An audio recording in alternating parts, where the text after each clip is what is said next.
आइए बाजार पर क्या व्यू बन पा रहा है हमारे आज के एक्सपर्ट से जान लेते हैं। एलकेपी सिक्योरिटीज के रूपक डे इस वक्त हमारे साथ हैं। Rupak ji, very good afternoon. बाजार में अप्रैल सीरीज की शुरुआत काफी ज्यादा वॉलाटिलिटी के साथ हुई है, जरा आप बताएंगे अब आज के लेवल्स इंपॉर्टेंट निफ्टी बैंक के क्या देख रहे हैं आप? जी निफ्टी निफ्टी बैंक मुझे वेरी शॉर्ट टर्म के लिए एक बार साइडवेज टू नेगेटिव लग रहा है। मुझे लगता है कि थोड़ा बहुत कंसोलिडेशन फेज में रहेगा Nifty bank Nifty other indexes भी।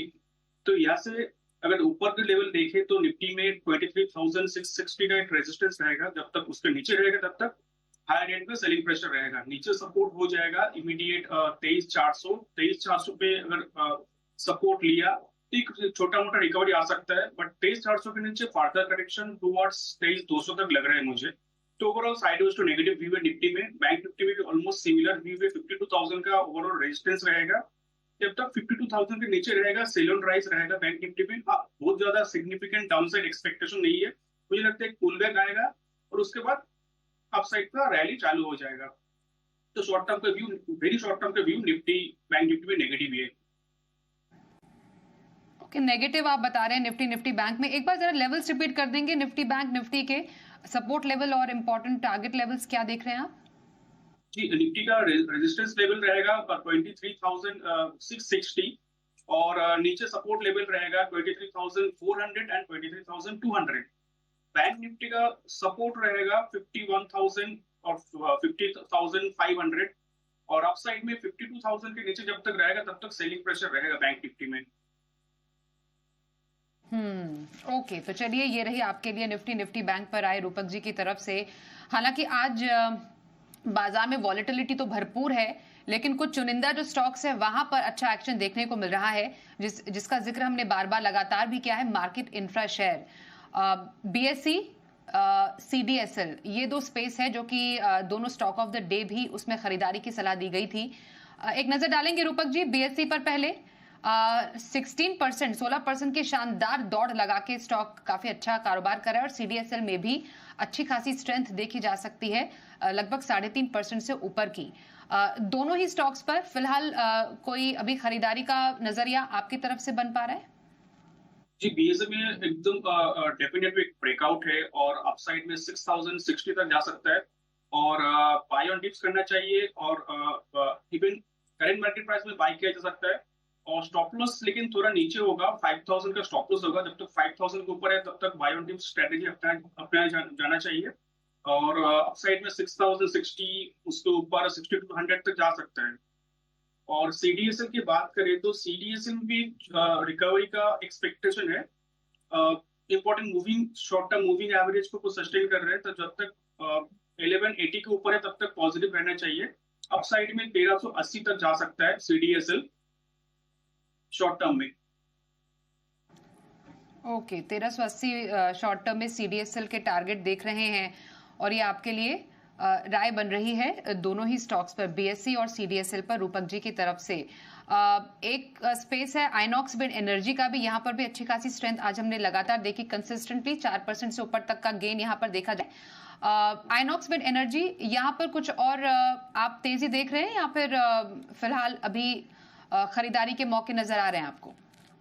जी हाँ, खरीदारी के मौका रहेगा इस लेवल पे। मुझे लगता है यहाँ से और अपसाइड दिखा सकता है, 10,700 तक जा सकता है ऊपर में। 10,700 के ऊपर सस्टेन किया तो फर्दर अपसाइड देखने को मिल सकता है। नीचे सपोर्ट हो जाएगा 9,500 का। ओके, 9,500 का सपोर्ट और 10,700 तक के एक इंपॉर्टेंट टारगेट लेवल के लिए यहाँ पर आपके लिए खरीदारी की सलाह आ रही है हमारे आज के एक्सपर्ट की तरफ से। एक क्विक नजर जरा पीएसयू स्पेस पर डाल लीजिए रूपक जी। सरकारी शेयरों में अच्छी खासी तेजी आज देखी जा सकती है। ओएनजीसी तो टॉप गेनर भी बना है, यहाँ पर 5% से ऊपर का की स्ट्रेंथ के साथ लगातार कारोबार चल रहा है। ओएनजीसी कोई व्यू यहाँ पर? जी, ओएनजीसी बहुत बढ़िया लग रहा है। मुझे लगता है कि सेंटीमेंट जो पॉजिटिव हुआ ये कंटिन्यूड रहना चाहिए। 275 तक जा सकता है अपसाइड में और नीचे अभी सपोर्ट हो जाएगा 244 के ऊपर। जब तक सस्टेन कर रहे हैं तब तक सेंटीमेंट पॉजिटिव रहना चाहिए।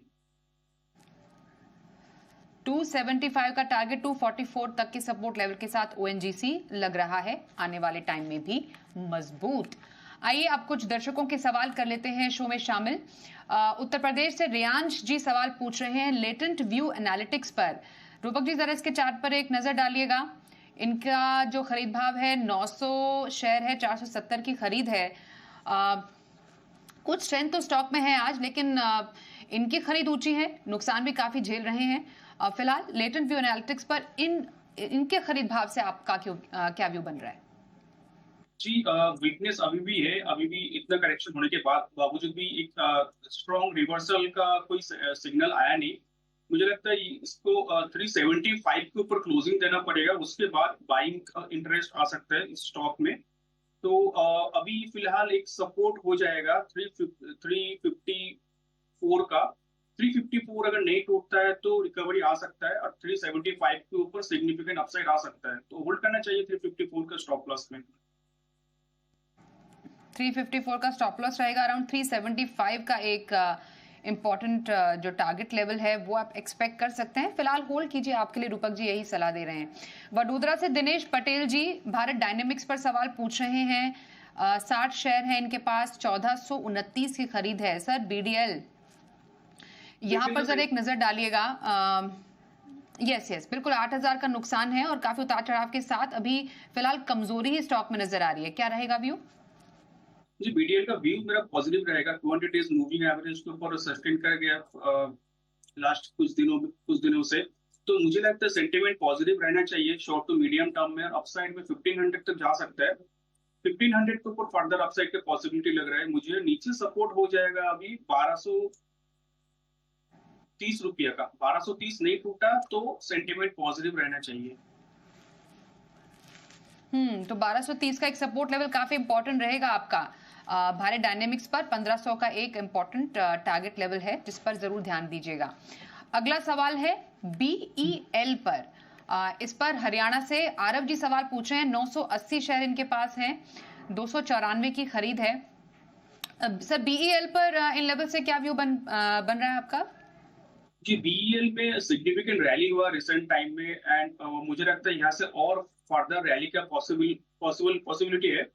और 290 का स्टॉप लॉस रहना चाहिए। 290 नहीं टूटा तो फर्दर रैली का चांसेस है। अपसाइड में 314 320 तक जा सकता है। ओके 314 320 तक स्टॉक जा सकता है, पर 290 का एक इंपॉर्टेंट सपोर्ट लेवल है जिसको जरूर ध्यान में रखिएगा बीईएल में। पश्चिम बंगाल से शौर्य जी, एनएचपीसी 3400 शेयर है, 89 मतलब 89 रुपीज की खरीद है। हम जैसा डिस्कस कर रहे थे सरकारी शेयरों में तो अच्छी खासी तेजी है और एनएचपीसी में अच्छा खासा स्ट्रेंथ देखा जा सकता है आज, लगभग 2-2.5% से ऊपर, वेरी क्लोज टू 3%। लेकिन इनका क्योंकि बाइंग लेवल थोड़ा ऊपर है, नुकसान में है। एनएचपीसी पर यहाँ से क्या व्यू बनेगा? एनएचपीसी का सपोर्ट रहेगा, शॉर्ट टर्म सपोर्ट प्लेस्ड है 80 रुपीज पे। 80 रुपीज टूटा तो थोड़ा पोजीशन कम करना होगा या एग्जिट कंप्लीट लेना होगा। और अपसाइड में 89 का रेजिस्टेंस है। 89 के ऊपर सस्टेन कर गया तो सिग्निफिकेंट रैली देखने को मिल सकता है स्टॉक में। 89 का रेजिस्टेंस लेवल, 80 का एक सपोर्ट लेवल, ये इंपॉर्टेंट रहेगा आपके लिए एनएचपीसी में। इस रेंज को जरूर ध्यान में रखिएगा। उत्तर प्रदेश से अजय दुबे साहब, इरकॉन इंटरनेशनल 510 शेयर है, 243 की खरीद है इरकॉन पर इनकी। सर इरकॉन पर भी एक नजर डाल लीजिए, यहाँ से इन लेवल से आपको ये स्टॉक कैसा लग रहा है? फिलहाल तो 43,000 का नुकसान है आज, तो स्टॉक में भी काफी ज्यादा कमजोरी, ऑलमोस्ट डे लो पे फिलहाल ये स्टॉक ट्रेड कर रहा है। इन लेवल से क्या व्यू? इरकॉन अगर रिसेंट जो रैली दिया था, अगर 170 क्रॉस कर लेता उसके बाद एक स्ट्रॉन्ग रैली टुवर्ड्स 220 तक एक्सपेक्टेड था, बट 170 के ऊपर क्रॉस नहीं कर पाया और नीचे आ गया। अभी इसका सपोर्ट हो गया 155 का। 155 के नीचे सस्टेन किया या क्लोजिंग दिया या थोड़ा देर ट्रेड किया तो एक बार पोजीशन कम करना चाहिए, रिड्यूस कर एग्जिट लेना चाहिए पोजीशन से। और टारगेट लेवल क्या एक्सपेक्ट कर रहे हैं आप? अगर 155 नहीं टूटा तो वापस एक बार 170 की तरफ जा सकता है। तो टारगेट हो रहा है 170 को सस्टेन किया तो 220 तक जा सकता है। ओके 155 का एक सपोर्ट लेवल, 170 तक के टारगेट देखे जा सकते हैं इरकॉन इंटरनेशनल में। मध्य प्रदेश से जितेंद्र कुमार, टाटा टेक्नोलॉजी, इस पर इनका सवाल 150 शेयर है, 825 की खरीद है। काफी ऊंचा खरीदा है तो काफी ज्यादा वॉलेटिलिटी भी स्टॉक में देखी जा रही है। बताएंगे सर, अभी टाटा टेक में इनको नुकसान है, क्या रहेगी राय? टाटा टेक में लिस्टिंग के बाद से कंटिन्यूअसली सेलिंग प्रेशर आ रहा है, lower top lower bottom formation बनाते हुए नीचे आते जा रहे हैं। तो इसका जो ट्रेंड चल रहा है, लॉन्ग टर्म जो डाउन ट्रेंड चल रहा है, इसका रिवर्सल आएगा 750 रुपये के ऊपर। तो 750 के ऊपर टाटा टेक अगर सस्टेन करता है तो एक बार सिग्निफिकेंट रिवर्सल आ सकता है अबव 750। तो यहाँ से होल्ड करना चाहिए। 670 के स्टॉप लॉस पे होल्ड करना चाहिए। 670 टूटा तो एग्जिट, अगर नहीं टूटा तो होल्ड कीजिए। अपसाइड में 750 के ऊपर सस्टेन किया तो 900 का टारगेट है। ओके, तो आपके लिए 670 का एक सपोर्ट लेवल इंपॉर्टेंट रहेगा, इस पर ध्यान रखिएगा। 750 के एक टारगेट लेवल के लिए अभी फिलहाल होल्ड करने की आ रही है सलाह। बिहार से युवराज सिंह का सवाल है आईजीआई इंडिया पर। सर 50 शेयर हैं, इनके 404 रुपए की खरीद है। जानना चाह रहे हैं कि अभी फिलहाल इस स्टॉक पर क्या करें। आज तो अच्छा खासा ऑलमोस्ट 4% तक का स्ट्रेंथ स्टॉक में भी देखा जा सकता है। यहाँ से अब क्या व्यू? स्टॉक में स्ट्रेंथ रहेगा शॉर्ट टर्म में, और 364 का स्टॉप लॉस रहना चाहिए। 364 नहीं टूटा तो अपसाइड में ये 420 और 440 तक जा सकता है। 440 तक जा सकता है आईजीआई का स्टॉक, यहां पर आप बने रहिए। ये आ रही है आपके लिए रूपक जी की राय। एक ब्रेक के लिए रुकेंगे। ब्रेक के बाद इस बाजार में कौन से स्टॉक्स में बनाए मुनाफे की स्ट्रैटेजी जानेंगे। रूपक डे की पसंदीदा स्टॉक्स, बने रहिए हमारे साथ। मुनाफे की स्ट्रैटेजी, रूपक जी इस बाजार में कौन से स्टॉक्स पसंद आ रहे हैं आपको? जो सुमी केम रहेगा पहला कॉल। स्टॉक ने कंसोलिडेशन ब्रेकआउट दिया तो मुझे लगता है कि ये स्टॉक अपसाइड में 600 तक जा सकता है। बाय की सलाह रहेगी और स्टॉप लॉस रहेगी इसमें 530 का। फिर से बताएंगे। तो 530 का स्टॉप लॉस में बाय कीजिए और टारगेट रहेगा 600 रुपीज का। दूसरा सर स्टॉक एक बार फिर से रिपीट करेंगे और लेवल्स भी। जी हाँ, सुमीकेम का टारगेट रहेगा 600 रुपीज और स्टॉप लॉस 530। स्टॉक में बाय की सलाह रहेगी। ओके ओके, ऑलराइट सर, ठीक है। दूसरा स्टॉक रहेगा रेनबो। रेनबो ने भी एक कंसोलिडेशन ब्रेकआउट दिया, इंपॉर्टेंट मूविंग एवरेज को सस्टेन कर रहा है। तो शॉर्ट टर्म में मुझे लगता है 1600 तक जा सकता है और नीचे स्टॉप लॉस मेंटेन करना होगा 1364 पे। ओके, तो ये रहे दो पसंदीदा पिक्स रूपक जी के। एक तो सुमिटोमो केमिकल, टारगेट 600 और स्टॉप लॉस 530 का लगाने की आ रही है सलाह। दूसरा रेनबो, यहाँ पर आप कीजिए खरीदारी। 1600 का एक टारगेट, 1364 के एक स्टॉप लॉस के साथ आप यहाँ बना सकते हैं खरीदारी की strategy. Okay, thank you so much Rupak ji हमारे साथ इस कार्यक्रम में शामिल होने के लिए। एक ब्रेक का भी यहाँ पर वक्त हो गया है, पर बाजार के तमाम अपडेटेड एक्शन के लिए देखते रहिए जी बिजनेस।